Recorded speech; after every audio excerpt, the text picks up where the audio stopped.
Assalamualaikum warahmatullahi wabarakatuh. Selamat pagi, selamat siang, dan selamat malam semuanya. Bertemu kembali kita dalam video pembelajaran daring fisika hari ini yang akan membahas tentang sifat-sifat gelombang. Ada beberapa sifat gelombang, tapi yang kita bahas di segmen kali ini ada 4, yaitu pertama tentang pemantulan gelombang, yang kedua pembiasan gelombang, yang ketiga interferensi pada gelombang, dan yang keempat difraksi gelombang. Baik, kita masuk ke bagian yang pertama, yaitu pemantulan gelombang atau refleksi. Kita sudah tahu bahwa gelombang bisa dipantulkan. Gampang sekali sebenarnya untuk mendeteksi pemantulan gelombang. Kita lihat saja riak-riak air yang ada di dalam bak, yang ada di dalam ember.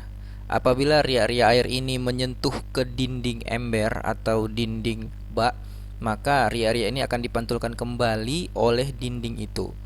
Nah, berbicara tentang pemantulan, kita mengenal ada namanya yang disebut dengan hukum pemantulan gelombang. Bagaimana hukum pemantulan gelombang itu? Ada dua. Yang pertama, sudut datang gelombang sama dengan sudut pantul gelombang. Dan yang kedua, gelombang datang, gelombang pantul, dan garis normal terletak dalam satu bidang datar. Ini misalkan bidang datar atau dinding yang memantulkan gelombang. Yang tegak lurus dengan dinding, kita katakan namanya adalah garis normal atau disingkat dengan N besar.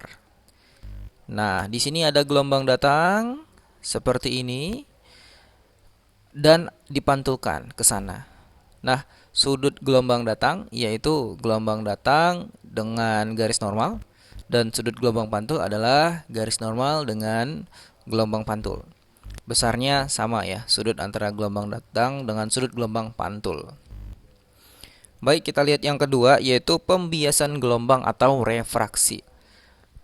Pembiasan gelombang terjadi apabila ada perbedaan medium ketika gelombang merambat.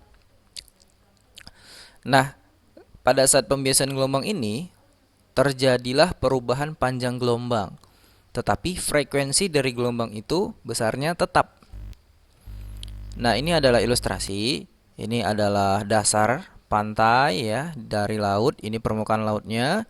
Ini dasar pantai, lama-lama semakin dalam dasarnya sehingga di sini di dasar laut, gitu ya. Oke. Misalkan terjadi gelombang tsunami di tengah laut sini. Ya, di gelombang tsunami di tengah laut itu panjang gelombangnya besar. Tetapi ketika gelombang tsunami ini berjalan menuju pantai, maka panjang gelombangnya akan semakin pendek. Kenapa semakin pendek? Karena kedalamannya semakin rendah. Artinya dia semakin tidak dalam. Nah, artinya apa ya kalau dia semakin tidak dalam? Ini berarti terjadi perubahan medium perambatan gelombang. Sehingga ketika sampai di pantai, panjang gelombangnya yang semula bisa sampai 1 km mungkin besarnya, sampai di pantai panjang gelombangnya mungkin hanya sekitar 1 atau 2 meter seperti itu. Nah, berbicara tentang pembiasan gelombang, kita mengenal ada namanya hukum pembiasan, yaitu perbandingan sinus sudut datang dengan sinus sudut bias merupakan bilangan yang tetap. Ini salah satu rumus dari pembiasan yang sangat terkenal. N1 kali sin I sama dengan N2 kali sin R. Nah, sin I per sin R besarnya adalah konstan. Sin I per sin R sama dengan lambda 1 per lambda 2. Atau sama juga dengan V1 per V2. Dan sama juga dengan N2 per N1. Dan sama dengan N21. Oke, apa yang dimaksud dengan I? I adalah sudut datang. R adalah sudut bias. Lambda 1 adalah panjang gelombang pada medium 1. Lambda 2 adalah panjang gelombang pada medium 2. V1 cepat rambat gelombang pada medium 1.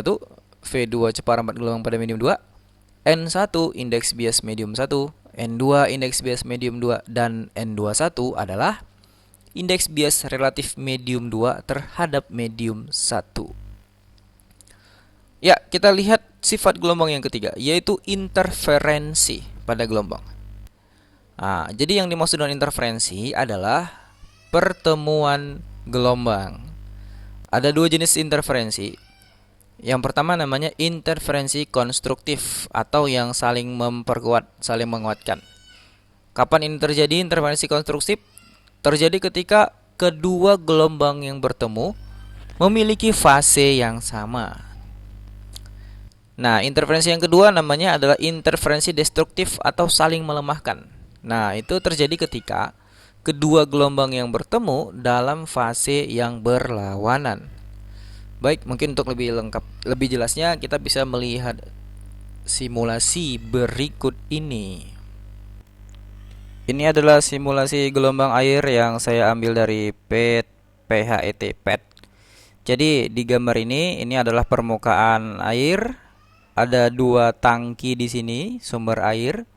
Kalau kita hidupkan air dari sini, ya air akan menetes, kemudian terjadilah riak-riak gelombang yang seperti ini. Nah, yang warna biru ini adalah puncak gelombang, bukit gelombang. Sementara yang warna hitam ini adalah lembah gelombang. Nah, apa yang akan terjadi apabila apabila kita nyalakan keran yang satu lagi? Mari kita perhatikan. Nah, jadi ternyata kita membentuk pola baru yang menarik. Nah, inilah yang disebut dengan interferensi antara gelombang yang dihasilkan riak air dari pipa bawah dan gelombang riak air dari pipa atas. Kalau kita perhatikan, yang disebut dengan interferensi konstruktif atau yang saling menguatkan itu adalah yang warna biru ini, yang warna biru. Nah, dia jadi di sini menguatkan, ini menguatkan, ini menguatkan, ini menguatkan, ini menguatkan. Sementara yang dimaksud dengan interferensi destruktif atau saling melemahkan itu adalah bagian yang ini, yang seperti garis. Ini garis nih. Ah, ini dia destruktif. Baik, kita lihat yang keempat, yaitu difraksi pada gelombang. Difraksi gelombang adalah peristiwa pembelokan atau penyebaran gelombang saat gelombang itu melewati celah sempit. Gejala difraksi akan makin tampak jelas apabila lebar celahnya semakin sempit. Mungkin supaya lebih jelasnya kita bisa melihat kembali ke simulasi yang tadi. Ini dia simulasinya. Di sebelah kiri adalah water wave generator atau pembangkit gelombang air. Di sini ada sebuah celah. Nih, celahnya bisa kita atur lebarnya di sini. Lebar, sangat sempit. Jadi kita perhatikan ini. Kalau misalkan dia tidak ada celahnya, no barrier, kita nyalakan pembangkit gelombangnya. Nah, ini gelombangnya akan berjalan merambat ke sebelah kanan. Yang warna biru adalah bagian bukit gelombang dan warna hitam adalah lembah gelombang. Baik, mari kita letakkan satu celahnya di situ. Nah, ketika celahnya lebar, ini seperti gelombang yang baru. Yang awalnya gelombangnya permukaannya gini, rata, sekarang menjadi seperti lingkaran gitu ya. Kalau kita persempit celahnya, nah maka ini adalah hasil difraksi dari air yang melewati celah sempit ini. Dia seperti lingkaran-lingkaran ya, seperti gelombang baru. Jadi celah sempit ini seolah-olah menghasilkan gelombang yang baru.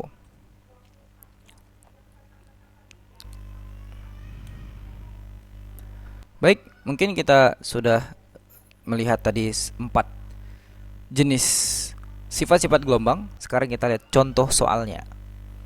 Gelombang bergerak dari air yang dalam menuju air yang dangkal. Gelombang air dalam mempunyai panjang gelombang 5 cm dan kecepatan 10 cm per sekon. Jika kecepatan gelombang di air yang dangkal 8 meter per sekon, maka panjang gelombang air dangkal adalah, nah ini adalah proses pembiasan ya, di mana air bergerak dari tempat yang dangkal menuju tempat yang dalam. Dari tempat yang dalam menuju air yang dangkal gitu ya. Berarti kalau gitu yang di bagian dalam ini adalah bagian 1 ya. Panjang gelombangnya maka lambda 1 5 cm dan kecepatan V1 10 cm per sekon. Jika kecepatan gelombang di air dangkal berarti V2 8 meter per sekon.